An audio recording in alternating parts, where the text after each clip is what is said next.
começou há um pouco mais. Eu comecei a trabalhar com direito bancário na época que eu estava na faculdade, então não vou me aprofundar em números para a gente não revelar a idade, né? Se eu tenho algum curso prático. Respondendo a pergunta da Vanessa, né? Se eu tenho algum curso prático de direito bancário. Temos cursos práticos, curtinhos, cursos específicos, eu falo um pouquinho mais no final, e temos a mentoria que não está aberta nesse momento, as aulas só iniciam lá em julho, perdão, que é um período de 6 meses. Mas eu vou falar um pouquinho mais sobre essa parte prática lá no final. Primeiro, eu quero contar um pouquinho do que a gente vai falar hoje e falar um pouco da minha trajetória, porque eu acho que faz sentido a gente conseguir entender com quem a gente está aprendendo, né? Eu trabalho em direito bancário, então atuo com direito bancário, tendo meu escritório há quase 10 anos, e já comecei desde a época da faculdade, fazendo estágios na área. Na época que o processo era físico ainda, e nós tínhamos que ir para o fórum com carrinho, né, para poder fazer cópia dos processos. Quem aqui é um pouco mais antigo vai lembrar dessa época nostálgica, mas nada saudosa, porque era um perrengue que a gente passava. Hoje, meu escritório atua minha matriz é em Porto Alegre, no Rio Grande do Sul, e eu tenho filial em Santa Catarina, filial física, e em São Paulo. A gente tem uma equipe aí de mais de 100 colaboradores e mais de 5 mil processos ativos hoje no Brasil. Então, nós temos bastante know-how aí dentro da área ao longo desses anos. Bom, e ao longo desses anos, eu comecei a entender quais são as áreas dentro do direito bancário que mais, claro, me atraíam, né? As áreas que eu mais gosto de trabalhar, mas também as que mais traziam rentabilidade para o escritório. E aí, avançando um pouco, né, sobre essa questão de quem sou eu sou a única sócia do escritório e sou especialista em direito bancário, sou mestranda aqui em Porto Alegre, né? Mestranda na Unicinos. E comecei a dividir o meu conhecimento do direito bancário e de gestão de escritórios, porque entre nós, né, acredito que todo mundo aqui seja advogado, sabemos que o direito bancário, sabemos, na verdade, não só o direito bancário, mas quando a gente sai da faculdade, nós não sabemos absolutamente nada sobre empreender, basicamente, né? Nós somos jogados no mercado de trabalho e é o que realmente der para conseguir fazer com aquela experiência da teoria da faculdade. Então, eu comecei a dividir minha experiência um pouquinho em 2022, finalzinho de 2022, um pouco mais tímida. Nunca fui afeita, assim, a redes sociais, a colocar muita informação. Comecei a fazer isso em 2022, 2023, e hoje em dia, confesso que descobri um novo amor, que é lecionar e é compartilhar a minha vida profissional, tanto do direito bancário, que é minha paixão, quanto sendo empresária aí do direito, né? Bom, essa nossa aula de hoje, o que nós vamos falar, né? Sobre revisional de empréstimo consignado. E quem trabalha com direito bancário, existe, né, às vezes, um receio dessa área, dessa revisional especificamente, né? Nós temos um leque aí de ações, revisional de alienação fiduciária, cartão de crédito, cheque especial, e empréstimo consignado muitas vezes traz um receio. Por que traz um receio? Especificamente porque o empréstimo consignado, ele está na folha de pagamento daquele cliente que foi atrás dos seus direitos. Então, existe muitas vezes um estigma até de não conseguir resolver de forma tão rápida como gostaria e aquele cliente não ficar 100% satisfeito. Bom, mas vamos lá. Revisional de empréstimo consignado, o que busca objetivamente? A gente quer revisar as parcelas que aquele consumidor está pagando. Sim, queremos reduzi-las, né, de uma forma muito simplória. Mas e tudo o que aconteceu por trás? E aquelas parcelas que já foram pagas? E aquele empréstimo que já está encerrado, que já foi pago? E aquele empréstimo que foi refinanciado e já virou outro? O que acontece com ele? Ele pode ou ele não pode ser revisado? Bom, ele pode. E a gente vai ver aqui. Então, agora eu vou começar a falar um pouquinho como é que funciona, né, revisional, e quero que vocês fiquem bem à vontade para no decorrer da nossa conversa, porque isso aqui é uma conversa, eu falo que é uma aula, mas na verdade a gente vai conversar um pouco sobre a prática. Vocês podem tirar dúvidas, levantar a mão, que eu paro e a gente segue tranquilamente, tá bem? Bom, vamos lá. Vocês estão me enxergando bem aí? Se alguém não estiver enxergando o slide, me avisa. Primeira coisa, tipos de consignado. Quais são os tipos de consignado que nós temos hoje? Nós temos hoje os aposentados e pensionistas do INSS, que é a maior carteira hoje, por ser, obviamente, federal, mas é a maior carteira hoje dentro do empréstimo consignado das ações revisionais. Nós temos os empréstimos consignados de servidor público, seja municipal, estadual ou federal. Cada um tem a sua legislação própria, né? E o percentual que pode ser comprometido. Nós temos o empréstimo consignado vinculado à CLT, que é aquele desconto lá no contra-cheque da pessoa que é servidora pública, que é funcionário privado, né? Que não é servidor. E nós temos os militares, né? As Forças Armadas, que também tem uma lei própria sobre isso. Todos esses são consignados. Tá, mas são todos? Qual que não é consignado? O boleto bancário, o empréstimo que ele é direto na conta corrente, que é aquele desconto que é na conta, mas não é vinculado a um pagamento de salário. Então, para ser consignado, ele tem que ter a obrigatoriedade, a compulsoriedade daquele desconto ser lá onde aquele consumidor recebe o seu salário, aposentadoria, ou prolabório, o que for. Bom, o que nós temos aqui, gerais, né? Margem consignável, então, cada operação vai ter a sua margem de consignável próprio, qual o percentual máximo que a lei permite consignar. O prazo máximo, que é estipulado hoje, 96 meses. Confesso, eu já vi 120, então tem legislação própria em alguns estados. Garantia é o desconto em folha. Taxa de juros. Se entrar com uma ação revisional de empréstimo consignado, eu tenho várias análises para serem feitas, mas a principal delas, e aqui é fundamental, porque, mas eu tenho ali um caso que tem uma venda casada, a gente vai falar sobre isso. Eu tenho um caso de um seguro, também vamos falar sobre isso. Mas para entrar com uma ação realmente de revisional, eu preciso ter a taxa de juros remuneratória acima da média.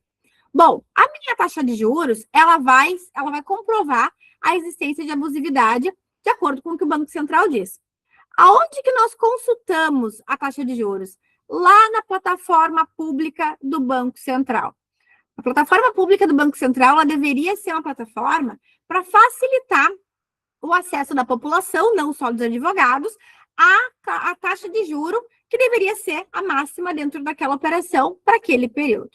Confesso para vocês, é uma plataforma difícil de localização, não é a plataforma mais fácil de ser utilizada, mas é a plataforma que nós temos hoje e ela é pública, o que é um ponto positivo.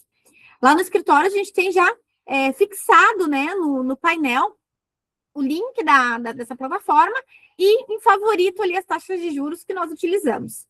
É uma plataforma que nós utilizamos em todos os momentos do processo, seja revisional de empréstimo, seja revisional de qualquer outro tipo de financiamento.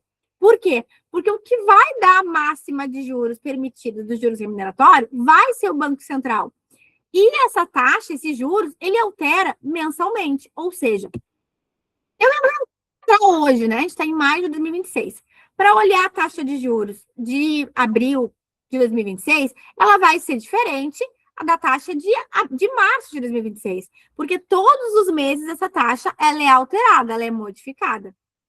Lá dentro da plataforma do Banco Central, e nós vamos entrar em tempo real para mostrar como é que funciona, mas lá dentro da plataforma do Banco Central, ela tem vários tipos de operação e um campo específico onde a gente vai localizar qual é a taxa.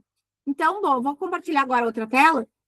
E é importante, se vocês quiserem tirar print, que tirem, né? Porque é onde nós vamos encontrar a taxa de juros correta. Estou abrindo aqui para a gente trocar a tela.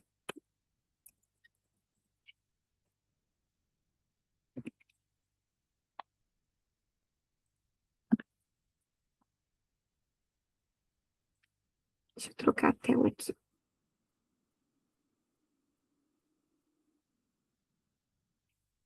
Ó. Bom, essa tela aqui, o que eu procurei? Eu estou olhando de uma forma bem do início, né? Uma forma bem primária. Eu coloquei lá no Google, Banco Central SGS, Sistema de Séries Temporais. É onde me diz qual é a taxa de juros que eu tenho que aplicar. Tá em azulzinho ali, cliquei em cima, ó. Vou trocar a tela aqui. Depois, vim aqui, cliquei ali, apareceu, tem várias informações aqui. Qual é o principal que eu preciso para encontrar minha taxa de juros? Estatísticas de crédito. Compartilhei aqui. Depois, taxas de juros. Aqui eu posso procurar ao mês e ao ano. A gente procura ao mês e ao ano em momentos diferentes do processo. Cada um vai dizer uma coisa. Para os juros remuneratórios, eu sempre vou olhar a taxa de juros ao mês. Taxa de juros com recursos livres. Bom, vocês estão vendo aqui que a gente tem isso aqui são 48 séries localizadas. Ou seja, são 48 tipos de financiamentos que podem existir e que têm uma taxa de juros prevista. Qual que a gente vai procurar aqui? A gente está procurando agora a de consignado. Ó, marquei aqui em azul. Taxa média mensal de juros, pessoa física, crédito pessoal consignado para aposentados e pensionistas do INSS. Achei a taxa que eu quero. Se eu fosse procurar de setor público, né? De servidor do estado, do município ou federal, eu colocaria na de cima. Se eu fosse procurar do setor privado, ó, crédito pessoa física, crédito pessoal consignado para trabalhadores do setor privado. Ou seja, é fácil chegar ao entendimento de qual é o tipo de cláusula, de qual tipo de taxa, a gente só precisa tentar entender qual é o desconto onde ele está ocorrendo. Mas depois disso, abrindo a plataforma, é fácil de conseguir encontrar. Bom, cheguei aqui, 25.468 é a minha taxa, localizei ela. Vou para consultar séries. Então, a minha tela avança. O que eu preciso colocar de informação aqui para encontrar a minha taxa de juros? O período.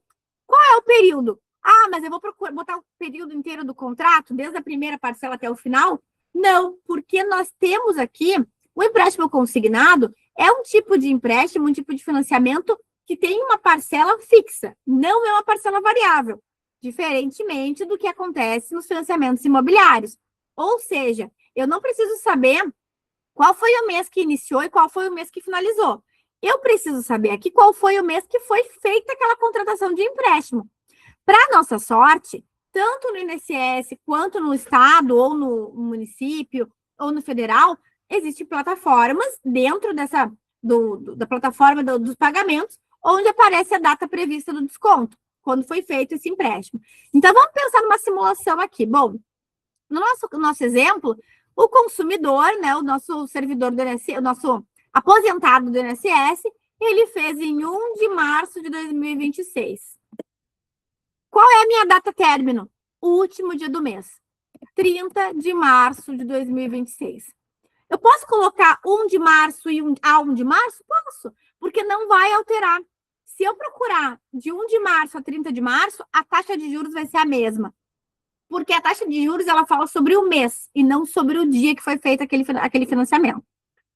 Visualizar valores. Bom, março de 2026, qual é a minha taxa de juros? 1,81. Aqui é 1,81. Como que eu vou saber se o meu cliente, se o meu consumidor, ele está pagando acima da média? Já verificamos que é 1,81, correto? Bom, eu vou lá no Banco Central novamente e eu vou procurar a calculadora do cidadão. Estou voltando aqui, eu vou trocar a tela. Ó, calculadora do cidadão. Também é uma plataforma pública, também é dentro do Banco Central. Eu vou colocar as informações aqui todo momento.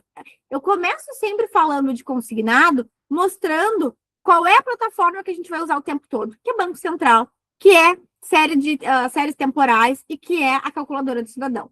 Então, aqui, a gente vai fazer um cálculo primário, pensando em, vou analisar se esse consumidor, se esse cliente possui direito a entrar com uma ação de revisão. Bom, vamos lá. Número de meses. Essas informações que eu vou colocar aqui, nós conseguimos localizar lá no contra-cheque daquele consumidor, daquele cliente. Qual é o número de meses que a gente vai colocar aqui? 72. Normalmente é o que aparece. Taxa de juros mensais. Eu já sei qual é a taxa de juros, porque nós já olhamos lá na nossa plataforma. 1,81. Valor da prestação. Essa informação eu vou deixar em aberto. Por quê? Porque a calculadora do cidadão, ela me dá uma regra de 3. Tem 4 informações. Aqui eu deixei em branco, ela vai me responder. Então, aqui eu quero saber se a parcela que aquele meu consumidor está pagando, ela está abusiva ou ela está correta. Então, eu vou deixar em aberto. Qual é a quarta informação que eu vou colocar? O valor financiado. O que é o valor financiado? É o valor de empréstimo que aquele consumidor pegou para si, que entrou na conta bancária dele. E essa informação vai ter lá nas plataformas de cada consumidor, né? Daquele servidor do Estado ou do aposentado do INSS. Vamos pensar aqui que ele tirou 10 mil. O que a plataforma me deu? Eu botei calcular. 72 parcelas, com a taxa de juros 1,81 e tendo um empréstimo de 10 mil reais recebido, a parcela deveria ser 249,60. Se no contra-cheque daquele consumidor a parcela dele tiver 300, 350, 360, 400, eu já sei que está em abusividade. Por quê? Porque no meu cálculo, na minha regra de 3, eu já vi que a parcela deveria ser, no máximo, 249,60. Bom, aqui é o meu ponto inicial. Já verifiquei que há viabilidade de entrar com uma ação revisional, de entrar com o ingresso dessa ação. Por quê? Se no contra-cheque está R$300, 350, 400, e no meu cálculo deu 249,60, num cálculo muito simples, eu não estou aqui falando sobre seguros, eu não estou falando sobre correção, eu estou falando exclusivamente sobre a parcela de juros remuneratório, a taxa de juros remuneratória. Bom, eu já tenho mérito para entrar com a minha ação. Agora vamos avançar. Essa minha tela aqui foi inicialmente para a gente poder fazer o cálculo de viabilidade. Mas depois, quando nos próximos momentos nós formos entrar com essa ação, nós voltaremos aqui e realizaremos novos cálculos, com as mesmas informações, evidentemente, mas nós vamos realizar. Bom, vou trocar a tela aqui novamente. Já descobrimos como encontrar a taxa de juros lá na plataforma do Banco Central. Segundo momento, a calculadora do cidadão. Já calculamos também. Procuramos por modalidade, né? Se a gente for fazer outro tipo de contrato, se for um contrato de INSS, é uma taxa. Se for um contrato de servidor, é outra taxa. Depois, o que a súmula 296 diz? Sobre a distância significativa da média do mercado, que foi aquilo que eu falei para vocês. Se a parcela deveria ser 281 e a parcela está 300, 350, 400, eu já sei que ela está com a taxa acima da média. Eu não tenho o contrato, eu não tenho certeza de qual é a taxa que está aplicada naquele contrato, mas pela minha regrinha de 3, eu já verifiquei que há indícios que aquela taxa está muito acima da média, porque a parcela já está acima do que deveria estar. O que a gente vai conferir a partir daqui, né? Verifica a modalidade correta, né? Consignado INSS ao servidor, a taxa de juros efetiva versus a taxa nominal. Então, eu sei já qual é a taxa que deveria ser, porque eu já fiz o meu cálculo, e lá na minha petição inicial eu vou falar sobre isso. Aqui na fase de cumprimento a gente vai ignorar nesse momento, que a gente vai falar sobre isso quando chegar no final. Aqui são as ferramentas, né, do Banco Central que eu mostrei para vocês, que são os cálculos que nós realizamos. E aqui tem um cálculo para a gente ter uma visualização um pouco mais objetiva, né?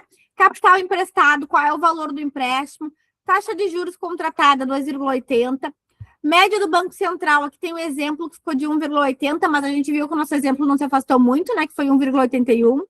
Prazo, 60 meses. Parcela cobrada, 618,40, a parcela que está no desconto do contra-cheque, que está naquele contrato. Parcela correta, de acordo com o Banco Central, 508,90, aqui no nosso exemplo. E qual é o excesso de parcela? 109,50. Ah, mas 109,50 não é nada, é pouca coisa. Bom, 109,50 vezes 60, a gente está falando de R$ 6.570. R$ 6.570 sem ser nem corrigido. Se a gente for corrigir, esse valor vai aumentar. Para um consumidor, né? Para um pensionista da INSS, para alguém aposentado que ganha um salário mínimo, 2 salários mínimos, R$ 6.570 faz diferença. Muita diferença.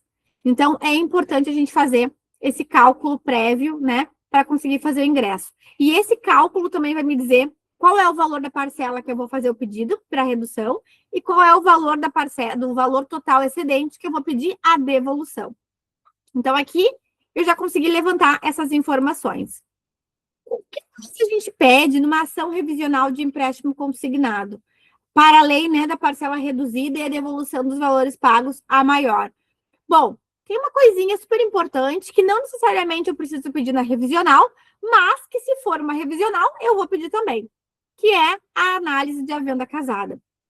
O que eu vou pedir aqui? Primeira coisa, eu vou avaliar se existe a taxa, né, se existe o seguro prestamista, se existe algum, ou seguro prestamista, eu trouxe ele de exemplo, ou algum outro tipo de seguro que foi vendido obrigatoriamente com aquele desconto daquele empréstimo. Bom, como que nós provamos que existe ali um seguro embutido? Através do extrato com desconto do seguro, né? O contrato com seguro embutido, a proposta sem o seguro, depois a proposta aprovada com o seguro. Algum desses, não é todos, algum desses eu posso aprovar através do extrato do consignado, através do desconto do contra-cheque, através do extrato do funcionário privado, que existe aquele seguro embutido. E qual é o efeito jurídico disso? A nulidade da cláusula, né? O CDC nos diz, lá no seu artigo 51, a devolução do prêmio já pago, do valor já pago, e se comprovado, né, a venda casado, eventualmente um dano moral. Mas aqui, com muito cuidado. Eu não sou favorável, né, e é uma opinião pessoal minha, pela minha experiência dentro da área, que o dano moral dentro do direito bancário, ele não é bem visto, né? Ele não tem, a gente não enxerga com os olhos tão favoráveis, principalmente quando a gente falar de revisional bancário. Claro, se eventualmente a gente for entrar com uma ação de venda casada, né? Ou uma nulidade de contratação, uma contratação que ela não foi feita de acordo com o que deveria, com as informações claras, né? A exemplo, RMC, né? Que nós nem vamos adentrar, mas seria um exemplo. Aí a gente pode pensar em falar sobre o dano moral. Na revisional, eu particularmente não sou muito favorável, mas é meu papel, é meu dever falar para vocês que eventualmente na venda casada a gente pode pedir também o dano moral. E o que a jurisprudência fala, né? A gente tem aqui o nosso RESP número 1639320 do STJ, que diz que seguro vinculado sem opção de recusa é uma prática abusiva. Bom, mas nós temos algumas variáveis aqui do seguro prestamista, que existe uma exceção legal, e aqui é um ponto de atenção.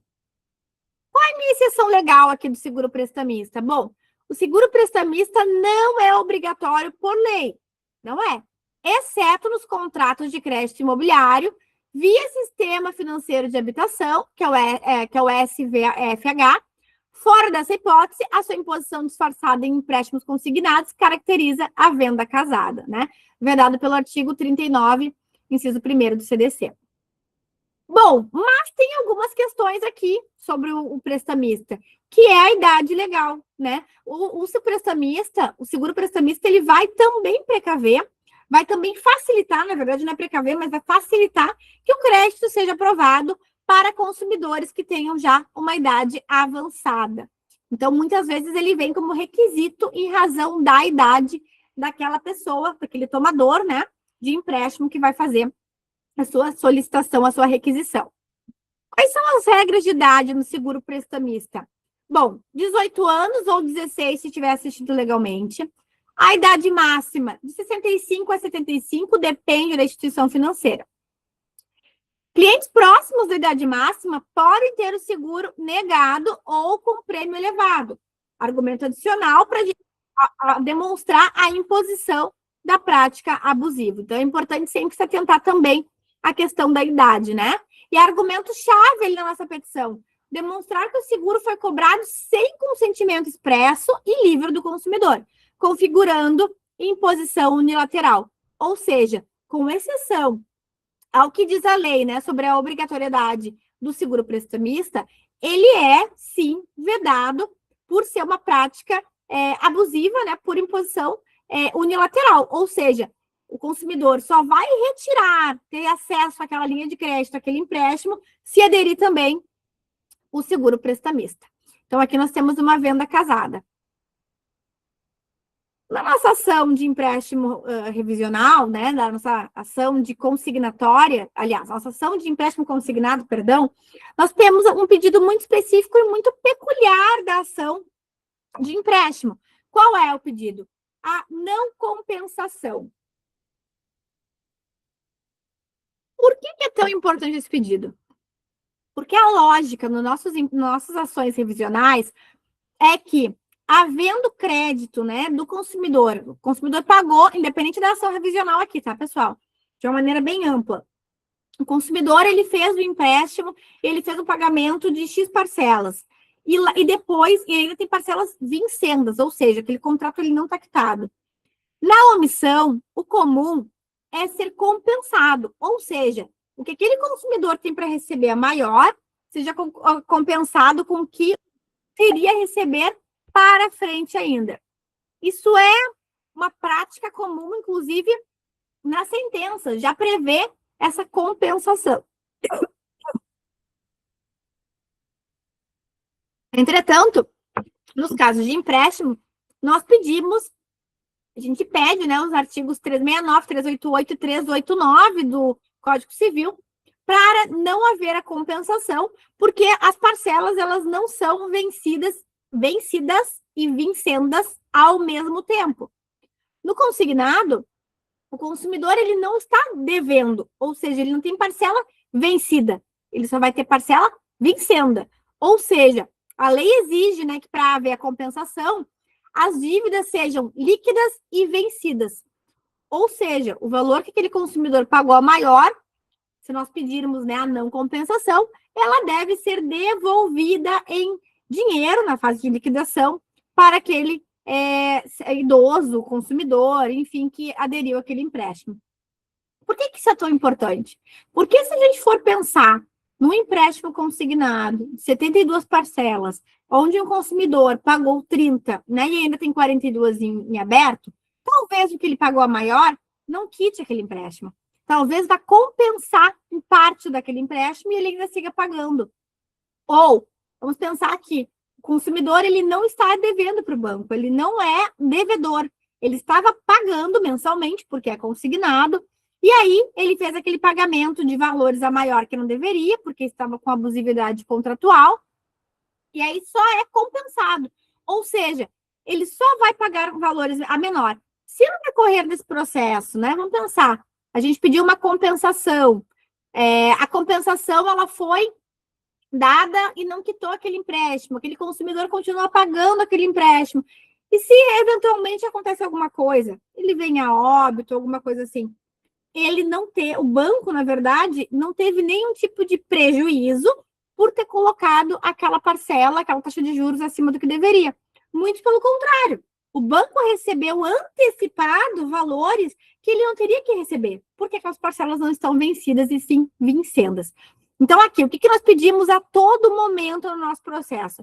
É um pedido que vai lá na petição inicial, é um pedido que nós reforçamos em réplica, é um pedido que, se for omisso na sentença, nós entramos com ED, e que, se for o caso, nós vamos levar lá para a fase recursal, para não haver a compensação de valores do que o consumidor pagou a maior versus o que ele ainda tem a pagar para a instituição financeira. O que nós também pedimos, né? Usamos de argumentação ali no nosso processo judicial. A aplicação do artigo 42 do CDC, pedindo a devolução em dobro, se má-fé do banco demonstrada. Lá nas ações revisionais, via de regra, nós não temos, né, como comprovar a má-fé do banco em razão da não compensação, em razão daquela parcela que é a maior. O que nós... Desculpa, pessoal, meu cachorro latiu aqui porque bateu o interfone. Perdoem. Fazer em casa tem dessas. Bom, mas avançando aqui. Devolução simples. Devolução simples é a regra. Nós pedimos a devolução a devolução em dobro para tentar comprovar que houve a má-fé do banco.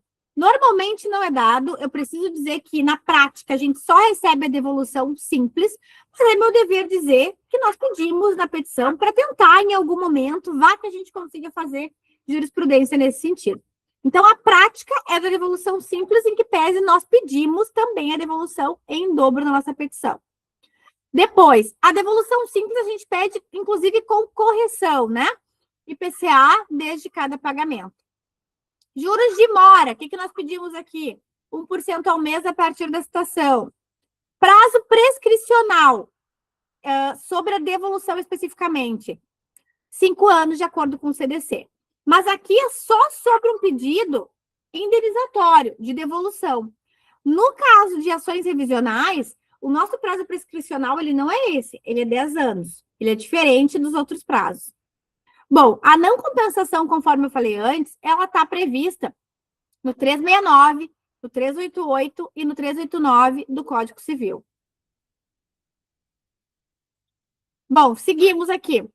O que mais nós vamos pedir na nossa ação, né? Liminares, tutela e prioridade por idade. Primeira coisa, qual é o requisito para a gente conseguir comprovar que a taxa de juros está acima da média e que existe ali um periculo em mora, né? A gente vai usar lá nossa taxa de juros que nós fizemos o cálculo no início do processo.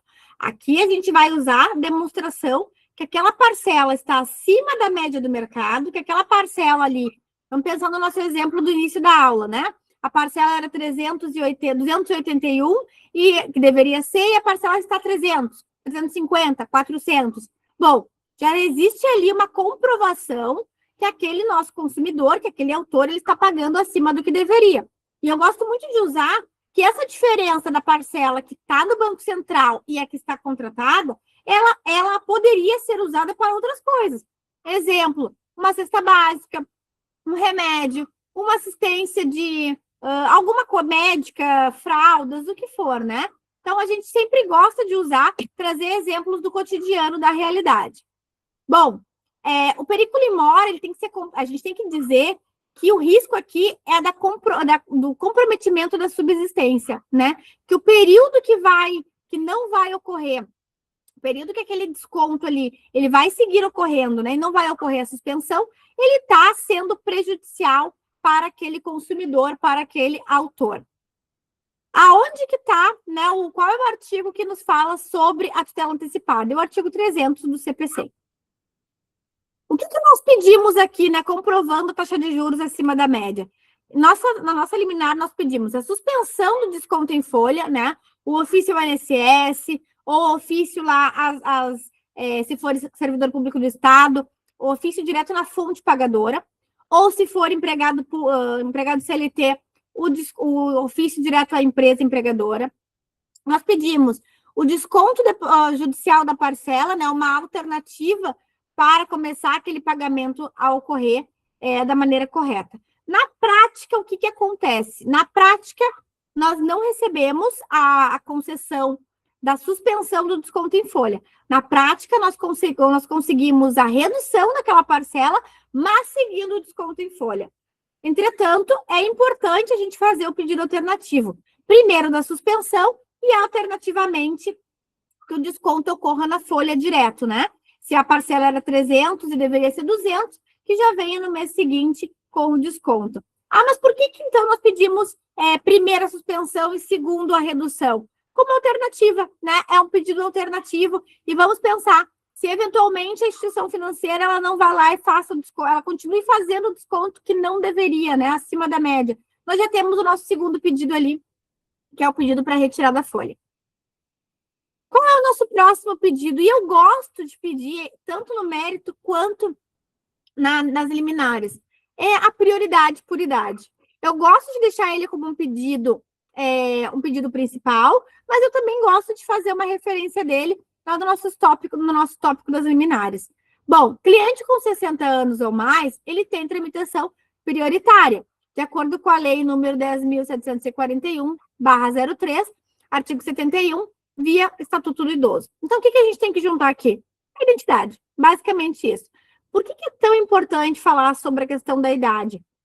Boa parte, e aqui, boa parte é uma boa parte generosa, 60%, 70%, 75% dos clientes que procuram a revisão contratual vão ser, via de regra, idosos, acima de 60 anos.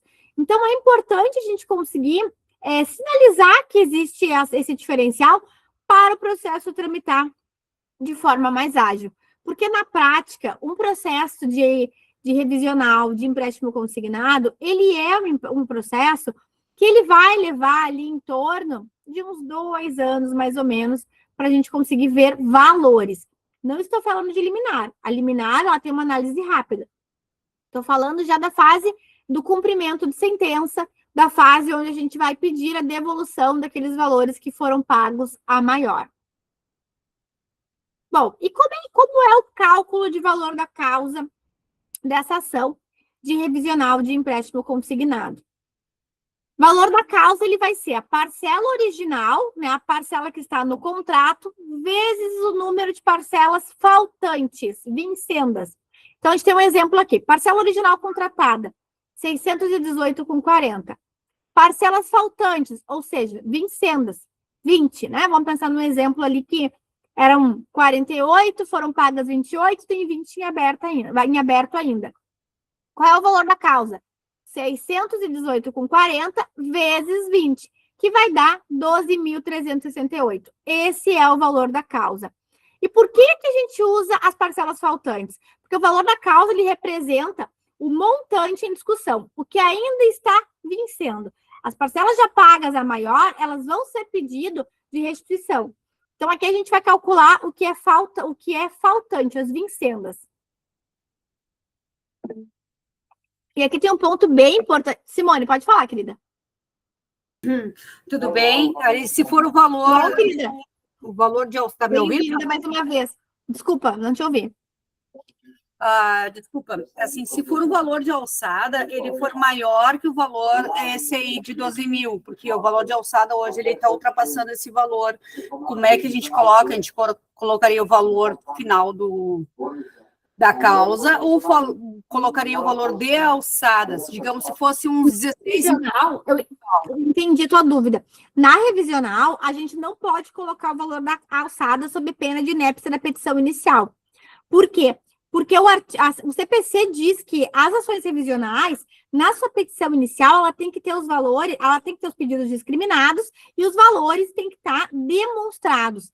Se eu coloco o valor de alçada, eu não estou especificando sobre o que eu estou revisando, os valores que eu estou querendo, né, que eles sejam revisados. Então, aqui a gente não coloca o valor de alçada nunca, sob pena de inépcia da petição inicial. Qual é o cálculo que a gente vai fazer sempre? Nesses casos de empréstimo consignado, né? A parcela contratada, a parcela que está sendo descontado daquele contra-cheque, 618,40, vezes 20 parcelas, que são as faltantes, né? Não é sobre a integralidade do contrato. Esse vai ser o valor da causa. O nosso valor da causa, ele está lá no CPC, no artigo 292. Ele tem que ser atribuído expressamente na petição inicial. Sobre esse valor da causa, ele pode vir a incidir custos processuais, caso o nosso cliente, nosso autor, não tenha assistência judiciária gratuita. Também vai incidir sobre o valor da causa os honorários, né? Os honorários sucumbenciais. Por quê? Aqui eu botei 10% para a gente conseguir ter uma base. Porque, via de regra, as ações revisionais, as ações bancárias, elas têm verba sucumbencial para a parte que venceu, né, no processo. Então, a sucumbência ela é de 10% a 20% sobre o valor da causa. Isso aqui é um ponto importante. E também vai ser base de cálculo, eventualmente, para um preparo recursal. Deixa eu ver, tem uma pergunta aqui, Gustavo. Deixa eu tentar abrir aqui a pergunta sem sair da tela compartilhada. Tu não queres abrir seu microfone, Gustavo?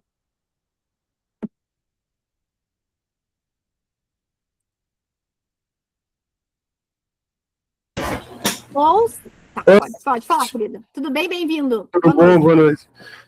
Nesses casos, como é que é feito um contrato de honorários com o cliente?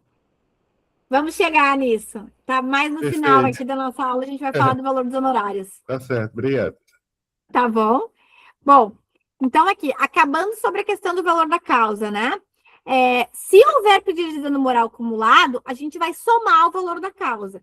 Mas, como eu falei antes, eu particularmente não gosto de pedir dano moral em ação revisional. Se eventualmente for caso de uma indenizatória, eu prefiro pedir apartado, né? Pedindo fazer uma outra ação exclusivamente sobre o dano moral. Porque o Poder Judiciário não vê com bons olhos a questão do dano moral paralelo com a ação revisional. Bom, avançando aqui respondendo a pergunta do Gustavo, né? Cálculo de honorários. Pessoal, aqui eu vou trazer prática de mercado. Por quê? Porque, assim, a gente sabe, né, que não são muitos escritórios que trabalham exclusivamente com o direito bancário.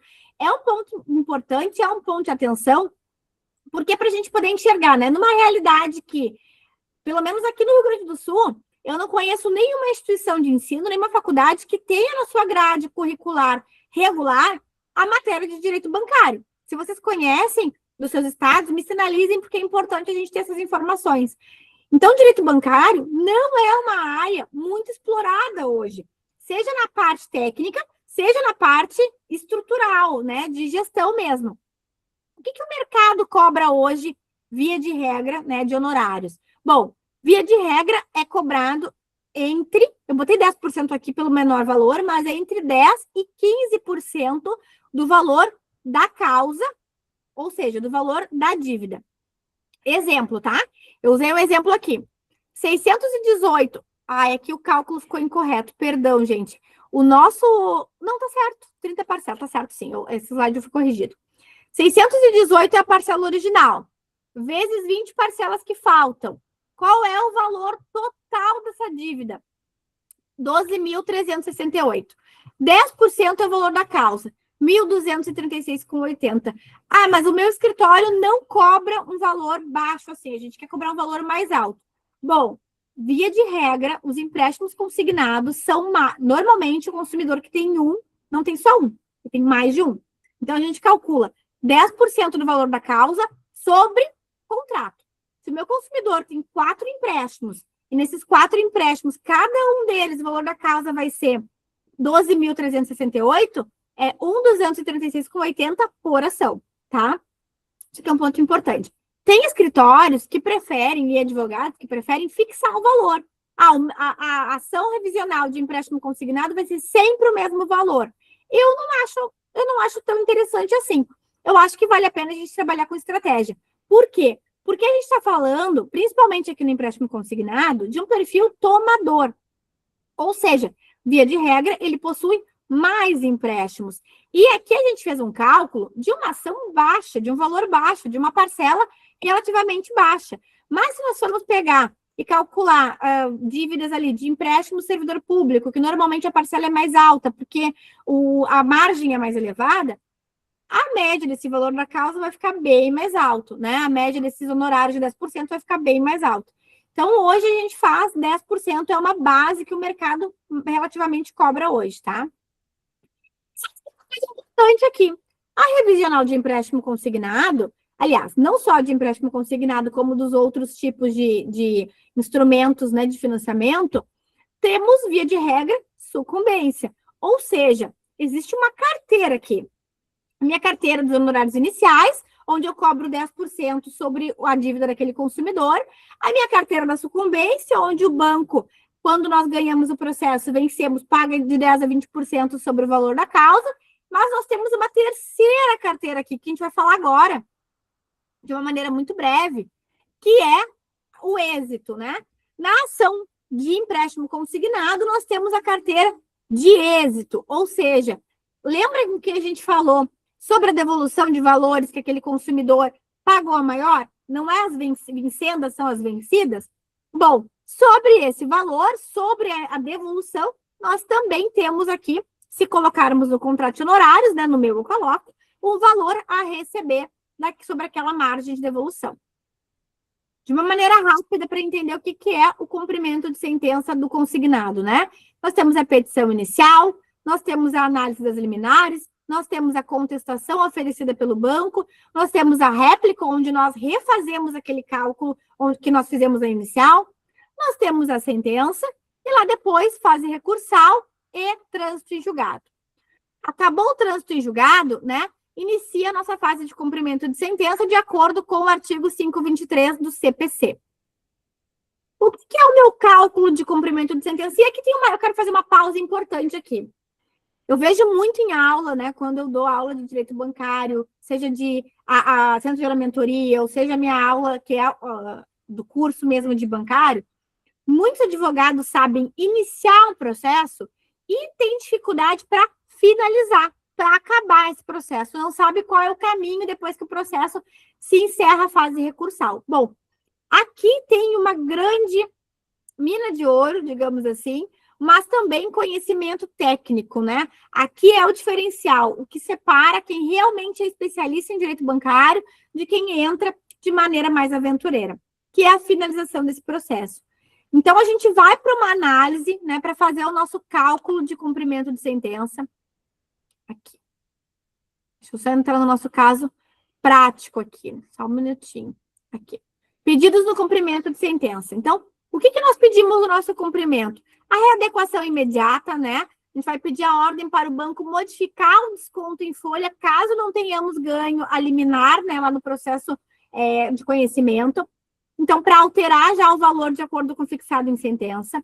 Nós pedimos a repetição do indébito, ou seja, depósito judicial do total pago a maior, mais correção monetária, de acordo com o que foi fixado em sentença, ou eventualmente em acórdão. Nós pedimos o que nós falamos durante todo o processo de conhecimento e fase recursal, nós reforçamos no cumprimento, que é a abstenção da compensação. Então, nós pedimos a proibição do banco abater o crédito nas parcelas vincendas, né? Vide artigo 369 do Código Civil, ou seja, parcelas vincendas não são exigíveis, né? Porque o risco do banco é zero. Normalmente, os bancos têm seguro prestamista, estava sendo pago o seguro prestamista, que, claro, a gente pode pedir para ele ser devolvido, e aí tem os casos ali de exceção que nós falamos. E nós temos aqui uma jurisprudência de apoio, que o TJRS, eu trouxe para o TJRS, mas a partir da próxima aula a gente pode combinar de vocês mandarem no grupo os estados e eu trago julgados adaptados com cada estado que vai estar aqui presente na nossa aula. Então, a gente trouxe aqui um julgado do TJRS de 2024 recente, onde é afastada a compensação de parcelas vincendas com base no artigo 369 do Código Civil, né? Então, aqui nós temos uma boa jurisprudência que nos dá a favor. Eu trouxe na aula da semana passada, quem tiver aqui que for da semana passada vai lembrar, que eu trouxe aqui um cumprimento de sentença de um empréstimo consignado ao vivo, em tempo real, mostrando que durou menos de 2 meses aquele cumprimento de sentença. Um cumprimento de sentença onde nós entramos, pedimos a devolução do valor pago ao maior pelo autor, né, que naquele caso já era o exequente, e o banco, a instituição financeira, fez o pagamento brevemente. Salvo engano, e quem tiver aquilo da aula passada e lembrar qual era o valor do cumprimento, pode falar, mas, salvo engano, era um cumprimento de aproximadamente 30 mil de devolução para aquele consumidor. E aí, trazendo um pouco com o olhar de gestão, sobre aqueles 30 mil também incide-se honorários de êxito, né, que já tem que estar previsto lá no nosso contrato de honorários. Então, de uma maneira geral, fazendo o link do cumprimento com a parte de gestão que nós estávamos comentando antes, né, da questão dos honorários, o nosso empréstimo consignado, a nossa revisional, ela vai ter 3 momentos de remuneração para o escritório. Os honorários iniciais, o cumprimento de sentença de sucumbência, se nós ganharmos, né, e o cumprimento de sentença de readequação contratual, que, via de regra, sempre vai finalizar, o empréstimo consignado, ele sempre finaliza no cumprimento de sentença. Bom, e aí o nosso caso prático aqui, né, o nosso checklist para poder identificar. Primeiro, identificar tipo de consignado e legislação aplicável. Por quê? Porque se for estado, se for município ou federal, tem legislação própria. Se for federal, a gente tem uma legislação única. Se for funcionário privado, também tem legislação própria. Então, a gente vai identificar qual é o tipo de desconto que está acontecendo ali para buscar a melhor taxa, que daí já é o ponto 2. Consultar taxa média do Banco Central, modalidade correta, lá na nossa plataforma pública. Passo 3, calcular o excesso por parcela e também verificar venda casada, né? Verificar se teve algum seguro embutido ali. 4, pedir a não compensação. Isso aqui é super importante. Quem está com o celular, tira foto dessa tela aí, que é importante. E se for tirar foto dessa tela, marca aí o DB 360 para nós. Então, aqui é super importante a gente não pedir a não compensação. Número 5, avaliar tutela liminar mais prioridade por idade, né? Então, avaliar ali os pedidos liminares, fazer esses pedidos que nós falamos, e também falar sobre a questão da prioridade por idade. Número 6, calcular o valor da causa. Isso aqui é super importante, né? Parcela do contrato vezes o número de parcelas faltantes. Número 7, calcular o valor dos honorários dessa ação, né? 10% sobre o valor da causa, ou seja, sobre a dívida daquele consumidor. Passo 8, cumprimento, analisar saldo credor versus devedor, né? Analisar ali o cumprimento de sentença para ser realizado. Passo 9, pedir a readequação, ou seja, pedir que seja aquela parcela readequada de acordo com o que foi dado em sentença e, eventualmente, em acórdão. Pedir a repetição do indébito, aquele valor pago a maior, né? Se foi dado a repetição do indébito, ou pedir da forma simples, se foi dado na forma simples. E a abstenção da compensação. E o 10, né, que não está ali, mas é importante, é o cumprimento de sentença da sucumbência, né, que é um ponto super importante. E aí, finalizo aqui, né, antes de ir para a nossa última tela, quem quiser receber o modelo de petição inicial de empréstimo consignado, marca lá no Instagram, o DB360 e o meu @, que vai ganhar, manda ali, né, marca, e depois manda no WhatsApp do DB360 o print que marcou, que vai receber, então, um modelo de uma ação, uma petição inicial atualizada, com jurisprudência, uma ação que eu utilizo lá no meu escritório hoje, para poder começar a trabalhar ali em cima da sua carteira de empréstimo consignado. E aí, por fim, né, pessoal, antes da gente finalizar, deixo aqui o convite, né, para quem tiver interesse em saber informações sobre a nossa mentoria, que não está ainda, ela vai iniciar a partir de julho, a gente está com vagas abertas ainda, está com valores diferenciados, né, para quem adquirir nesse período antes do início dela. Depois que ela inicia, o valor, além de aumentar, as vagas são mais restritas e limitadas. O que nós trabalhamos lá no DB360, na nossa mentoria? Ela tem 30 aulas técnicas sobre direito bancário, 30 aulas que são exclusivamente comigo, aulas que vão estar gravadas para assistir a qualquer momento. Tem mais 6 encontros ao vivo de mentoria sobre dúvidas, onde a gente vai tratar sobre casos práticos do escritório, sobre gestão. E, muito importante, né?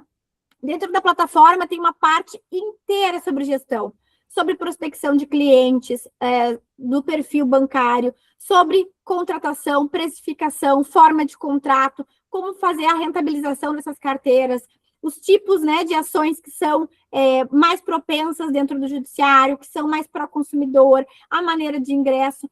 Então, é realmente uma estrutura completa para, de fato, começar a fazer o escritório funcionar com o direito bancário, realmente ser um especialista na área, não só com a parte técnica, não só com a parte prática, mas também com uma visão mais de empresária, mais empreendedorismo, focado mais na gestão. Então, é uma plataforma, né? Nossa mentoria, ela é uma mentoria que fala sobre teoria, prática e todo o olhar financeiro, estratégico e comercial. Super importante. Então, quem tiver interesse, pode mandar, depois a Ingrid manda, né, o formulário para quem tiver interesse em saber mais informações. E aí, fico aqui o meu agradecimento para quem participou mais uma vez de uma segunda-feira de noite, né, eu estou aqui no Frio do Sul, conosco, e quem tiver alguma dúvida e quiser finalizar, nós temos aí uns minutinhos para falar sobre dúvidas, sobre o conteúdo ali de matéria de revisional de empréstimo consignado.